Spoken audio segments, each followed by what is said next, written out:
Good morning বন্ধুরা, আপনারা সবাই কেমন আছেন? আশা করছি ভালো আছেন। আপনারা দেখছেন সংসার উইথ বেঙ্গলি রেসিপি ইউটিউব চ্যানেলে সবাইকে স্বাগত জানাই।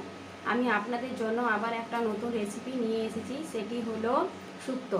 এটি বানানোর জন্য কী কী উপকরণ লাগছে আসুন তা দেখিয়ে দিচ্ছি। শুক্তো বানানোর জন্য যে উপকরণগুলি লাগছে সেগুলি হলো, প্রথমে লাগছে কলা। এখানে আমি দুটো কলা নিয়েছি, কলাটা আমি কেটে নিয়েছি। তারপরে লাগছে কলা, একটা কলা আমি কেটে নিয়েছি। তারপর লাগছে আলু, এখানে আমি বড় সাইজের একটা আলু কেটে নিয়েছি। তারপর লাগছে খাড়ি, এখানে আমি দুটো খাড়ি কেটে নিয়েছি। তারপর লাগছে গাজর, এখানে আমি একটা গাজর কেটে নিয়েছি। তারপর লাগছে বেগুন, এখানে আমি দুটো বেগুন কেটে নিয়েছি। তারপরে লাগছে পেঁয়াজ, এখানে আমি একটা বড় সাইজের পেঁয়াজ কেটে নিয়েছি। তারপর লাগছে বড়ি।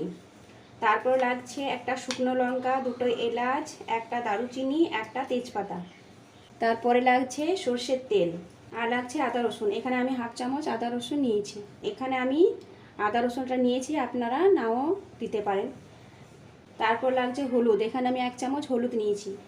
তারপরে লাগছে 1 চামচ সর্ষে, 1 চামচ নারকেল গুঁড়ো, 1 চামচ চালমগজ, তিনটে একসাথে আমি মিক্সারে গ্রাইন্ড করে নিয়েছি।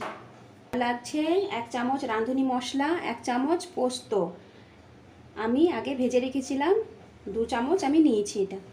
আর লাগছে লবণ। প্রথমে আমি গ্যাসটা ধরিয়ে নিচ্ছি, তারপরে কড়াইটা বসাচ্ছি। তারপরে আমি তেলটা দিচ্ছি কড়াইয়ে। তারপরে আমি সবজিগুলো তেলে ভেজে নিচ্ছি। প্রথমে আমি কলাটা ভেজে নিচ্ছি।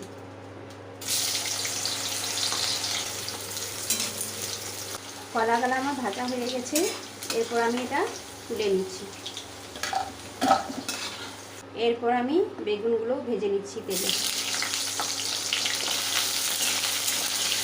বেগুনগুলো আমার ভাজা হয়ে গেছে, এরপর আমি বেগুনগুলো তুলে নিচ্ছি। এরপর আমি আলুগুলো ভেজে নিচ্ছি। আলুগুলো আমার ভাজা হয়ে গেছে, এরপর আমি এগুলো তুলে নিচ্ছি। এরপর আমি কলাটাও ভেজে নিচ্ছি। কলাটা আমার ভাজা হয়ে গেছে, এরপর আমি এটা তুলে নিচ্ছি। তারপরে খাড়িগুলো ভেজে নিচ্ছি। এরপর আমি খাড়িগুলো তুলে নিচ্ছি। তারপরে আমি গাজরটাও ভেজে নিচ্ছি। এরপর আমি গাজরগুলো তুলে নিচ্ছি। তারপরে আমি বড়িগুলো ভেজে নিচ্ছি। ভাজা হয়ে গেছে, এরপর আমি তুলে নিচ্ছি। প্রথমে দিচ্ছি হাফ চামচ কালো জিরে, তারপরে দিলাম একটা দারুচিনি, পরে দিলাম দুটো এলাচ, তারপরে দিলাম একটা শুকনো লঙ্কা, তারপরে দিলাম একটা তেজপাতা। তারপরে দিচ্ছি আমি পেঁয়াজগুলো, তারপরে দিচ্ছি আমি আদা রসুনটা, আর দিচ্ছি টমেটো। আগে আমি টমেটোটা কেটে রেখেছিলাম, আপনারা দিতেও পারেন না দিতেও পারেন। আমি এটা দিচ্ছি।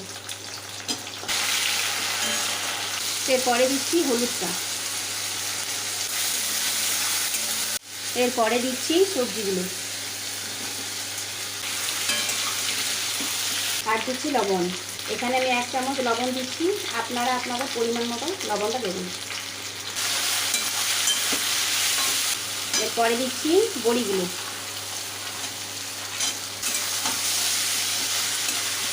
আর দিচ্ছি জল। এখানে আমি 1.5 জগের মতন জল দিচ্ছি। আমি এটা ঢেকে দিচ্ছি।